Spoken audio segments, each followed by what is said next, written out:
Hey, what's up, fellow Hoosiers? Great to be back here with you. Another episode of Under the Hood with IU Football, presented by your Central Indiana Ford dealers, proud sponsor of IU Football. Visit your local Central Indiana Ford dealer today. Rhett Lewis back here with you, coming off the bye week and getting set for opportunity number 6 on the season. Big Ten game number 3 on the year, as the Hoosiers will now travel to Ann Arbor, Michigan, and take on the number 2 ranked Wolverines on Saturday. It is the big noon kickoff and certainly a big challenge, and one that has seen some change here in the last week or so. And that is where we welcome in our next guest here on this episode. It is new offensive coordinator Rod Cary. Great opportunity here to chat with a great Indiana Hoosier. And it's our pleasure to welcome Coach Rod Cary back to the program here, and now elevated into the offensive coordinator position to replace Coach Bell. And Rod, I certainly appreciate you giving us a few minutes of time. How would you describe what's on deck here? Well, first off, if your definition of great is me, you need come on, elevate your definition, buddy. Not me, man. Yeah, I appreciate it. Now, this week has been like drinking from a fire hose. Obviously, you start out initially with the change that Coach made, and it's not like all just peaches and cream on this thing because, I know Coach Bell, and, I really care for him and like him. And so you got a heavy heart going into this thing. But you got to get past that because, why is the change happening?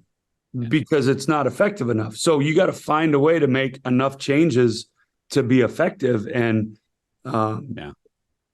there's just a lot of hours have been going on this week. Yeah, no doubt. And, just from a logistics standpoint, when there's a staff change this way, is there a way that now you as offensive coordinator need to reorganize the rest of the offensive staff or tweak any sort of responsibilities to get things the way that you need them? Yeah, so that is one of the changes that you can actually do in this type of a situation that doesn't, freak everybody out. You know what I mean? Like the players out and you guys behind the scenes. So we spent Sunday and Monday really getting the staff organized on how I need it to operate. And this isn't a me thing. This is a we thing. But, when you're the coordinator, you have to have it operating the way you need it. And then it becomes a we thing. Sure. Exactly right. And you talked about it at the top there. It's not wholesale changes here, but do you or better yet, can you tweak the identity of an offense in a way to find more consistent success? Yeah. The short answer is yes. The long answer is this. I was in this similar situation with the O-line last year. So we had to change that identity, and you do that with small changes. One of the ones you do as the coordinator is, and this is oversimplified, right, to the max, but you take what you've been doing good and you do more of it. You take what you've been doing bad and don't do it anymore. I mean, it's way oversimplified because it's more difficult than that. And situation of football kind of drives some of the things that you try to accomplish, but you just got to do what you're good at. And we, like I said, we've had flashes of it's been good. Second half of Louisville, certainly end of Maryland right there, what have you. And at times at Ohio State, even though we didn't score at Ohio State, there were some good things. So the job is just take that flash and make it permanent. Yeah. And that's what we got to try to do. And this might be a little repetitive, but kind of getting into the nuts and bolts of it. But in terms of what you want it to look like, how would you kind of describe your biggest priorities for this offense? Let's just say in the near term here, because I know like the smaller things eventually get bigger as the season goes on. Yeah. Well, the number one priority is getting these quarterbacks to play more consistent. Yeah. And I think you could put them on and talk to them right now, and they'd say the same thing. And it's just how this thing works. The quarterback gets too much credit when it goes good and too much blame when it goes bad, because it certainly has not been all the quarterbacks, issue of why we're sitting in this situation. But that's the one that I have to control. Got to get him more consistent. Well, how do you do that? You try to do the stuff you're really good at. My philosophy, if you ask me what my philosophy is on offense, it's really easy. I like what works. I don't like stuff. That. Yeah. I don't like stuff that doesn't work. So certainly I have propensity with done through the course of my career is that, this is oversimplified too, but it's throw to score, run to win. And that's kind of what we lived by, my entire career. Well, we don't have time for that yet. We'll get to that. Yeah. But right now we just got to fix this. What are the biggest indicators then in your mind to measure growth in young quarterbacks like Taven and Brendan? Yeah, I mean, I tend not to over analyze that when it comes to quarterback play, because I've been in quarterback meetings for, however long now and been with them as a head coach. Well, listen, so Taven came out of the Louisville game and had really good numbers. Yeah. And, listen, and I said, the first half was awful by all of us, but you had good numbers. I go, so did you play good? And he goes, well, not in the first half. Well, then you go through the film like, no, you played good. I go, but we didn't score. So you played bad. I mean, it's that easy. Like, ultimately, it's his job. If he goes 1 for 20 in the game and we score 35 points, he did his job. Right. He's got to get the ball over the goal line. And that's mine too. So I tend to measure it like that. Now, when you get down into the nitty gritty, like, are his feet good, his decisions good, and all those things, that always allows him to play good. Yeah. You know what? Since you mentioned goal line, it has felt a little bit like a brick wall here at times, Coach, and that's not just on the goal line. That's in short yardage situations too. Are there things that can be done in this short period of time to remedy that particular situation that the offense has found themselves in? He simply, to me, is like one of the best O-line coaches in the country, bar none. Yeah. And, the first thing I said, hey, as we're getting this whole thing set up, I go start on getting some goal line thoughts. You don't got to present anything to me. Okay. But we know it's broke. We got to fix it. And so that's the first thing like we're going to do. And then I put some ideas out to the group too. So we're going to attack that. We can get that switched up. Well, and I look at this and nobody's making excuses, Coach, we get that. There's no room for that in college football here, but how much have injuries, at the tight end spot and to a certain extent at the running back spot kind of limited and hampered the flexibility of the offensive scheme here moving forward? Yeah. In these last couple of weeks. Yeah, I don't. Yes, a lot, but everyone's dealing with them. So that, to your point, I don't make excuses about it, but it has. I mean, it's just the truth of it, but we got to find a way that, okay, if we got everybody, this is what we want to do and it needs to be effective. If we don't have anybody, then we got to get this, and this still has to be effective in that situation. So no excuses, with that going forward. We know it's broke. We got to fix it. Well, one thing you also know is that Jaylen Lucas is an extreme playmaker, but defenses know that just as well. How would you kind of characterize the way the defenses are dealing with J. Lou and what can be done to kind of combat that here in these final 7 games? No, at this point now, because we've gotten him the ball so much in different spurts, we've gotten the ball to him so much. At other times we haven't. And so the first thing is kind of leveling out that, like, not like, 10 catches in a row in a game for J. Lou and then nothing until you want to spread it out a little bit. That would be the first thing. And the second thing is that we're going to keep giving him the ball, but there's going to be a time when you just got to, hey, he might be a little eye candy over here and some other guys go to work. You like, come on, anybody who plays Madden knows how to do that. Right. That's right. We're going to do that. You mentioned you worked with obviously worked with the offensive line at the end of last year, and then you've kind of seen it grow with Coach Bostad as you were talking about. What's the level of play from that group look like to you right now? I've seen an amazing amount of growth. Like, yes, I thought Maryland, they out physicaled that D line. It did not show up in numbers. It did, but on the film, the coaches between the tackles, man, that run. I mean, you were getting 3, 4, or 5 yards fairly often.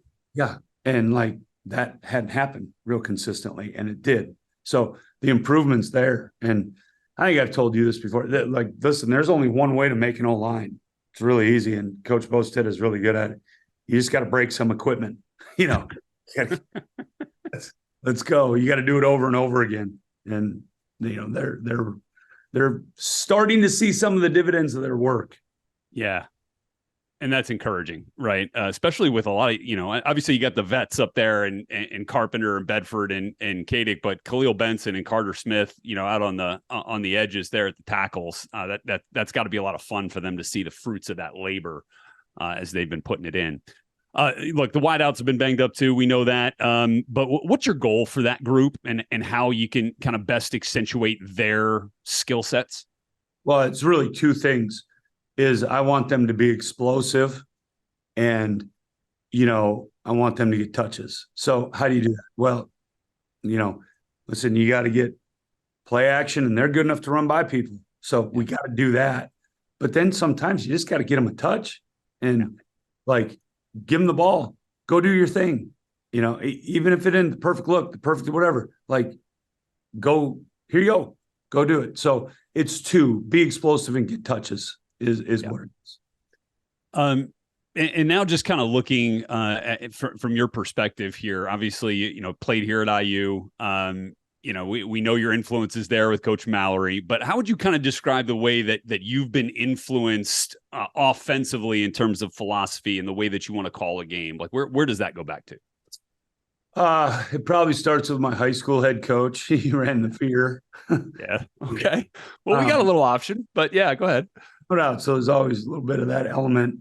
Coach Mallory obviously taught me the toughness, right? Yeah. And just the things like that. And then there have probably been a handful of guys. Matt Canada and I, were together for 1 year at Northern, have known each other for a long time. I had two really good offense coordinators, and Bob Cole and Mike Uremovich worked for me really good. Justin Fuente is another guy that, really good friends with him. He's influenced me as we've gone along this thing. Those guys are probably, just to name a few. There's probably more, because if you don't keep learning, you're dead. So, you got to keep learning. So there's probably more I'm missing. Coming from, an offensive lineman at heart, right? Does that inspire at all the way that you call a game? Well, I certainly think that if, running the ball controls the game, throwing the ball scores. Right. And I certainly think that if you start to feel that the run game is controlling the game, yeah, I'm going to lean on that, just because I know that's kind of how you can kind of take someone's will a little bit on the football field, Start and leaning on them. Yeah. And, 3-yard plays in the first quarter become 6-yard in the fourth if you do it right. But back to your question, does that influence? No, it goes back to this. It's been too long since I played O-line. I can't play it anymore. I like what works, so I told the quarterbacks, I said, if we got to throw 102 hitches in a game, we're going to throw 102 hitches in the game. I want the ball to move, Yeah. And what's it feel like for you, for an offense, for these guys? What would it look like, I guess, to say that, man, the offense was really in rhythm today, we're rolling? What does that look like to you ultimately? All right, I'll give you the simple answer and then the long answer. The simple one is, hey, we scored one more point than them, whether it's 55, 54, or 3-2. Yep. That tells me we're doing our job. But as far as what really rolling, is, did we get our playmakers the ball, and did they do something with it? Did we put them in a good spot, to do something with it?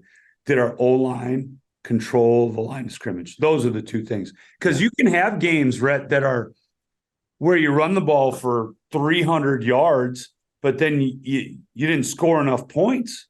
That's not rolling to me. Right. And you can have, on the flip side, you can have games where you throw it for 400 and you run it for 50, and you may score 55 points, but it's a tennis match. It's not a football game, and it's like, that's not rolling is controlling the game and scoring. Yeah. That's an offense that's rolling to me. Yeah. I like that.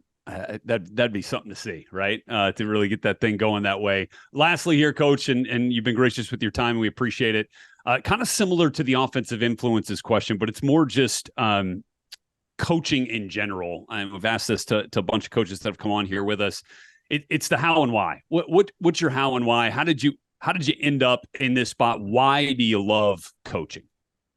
So how did I end up in the spot? Well, I got done playing here and I went up and I coached back in my high school with my high school coach, and kind of figured out that I really liked it.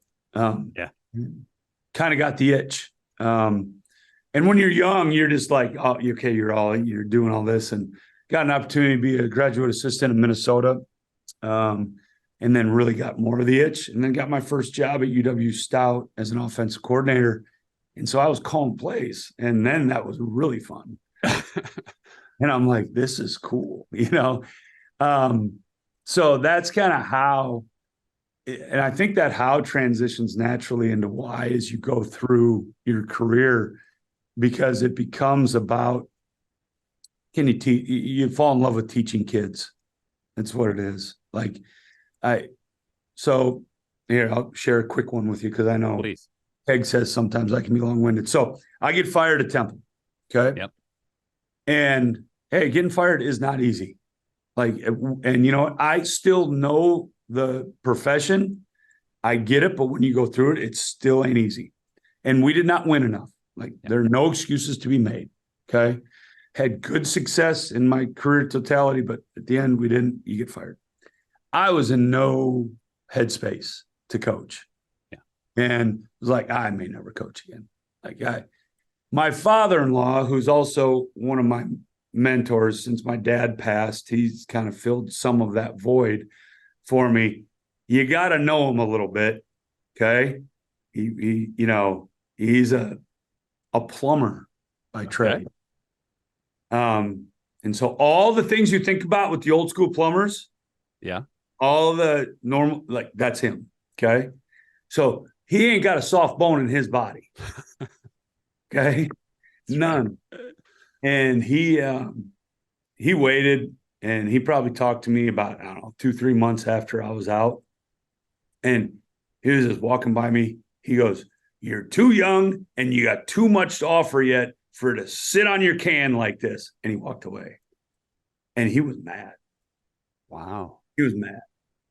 And, that got me back to, why I love teaching. Yeah. Teaching and love helping the kids. So, I'd love to win and have great offenses and do all that. That's the outcomes, but the process is why. That's awesome. Yeah. I love that. I love it. And well, look, we're very fortunate to have you, Coach. And I know circumstances are what they are, but we're fortunate that you're a part of us, and we certainly appreciate all you're doing here for IU, and can't wait to see you out there calling plays on October 14th against the Michigan Wolverines. Let's have some fun with it, shall we? Yeah, we're good. That's one thing we are going to do. We're going to have some fun, buddy. That's it. There you go. Thanks to Coach Rod Cary for being with us here on another episode of Under the Hood with IU Football, presented by your Central Indiana Ford dealers, proud sponsor of IU Football. Reminder to go visit your local Central Indiana Ford dealer today. Reminder, we'll be back with you this Thursday for another episode of Indiana Football Live, 7 p.m. Eastern Time on the IU Athletics YouTube page and on the Indiana Football X account. So thanks again for being with us. I'm Rhett Lewis. We'll catch you next time.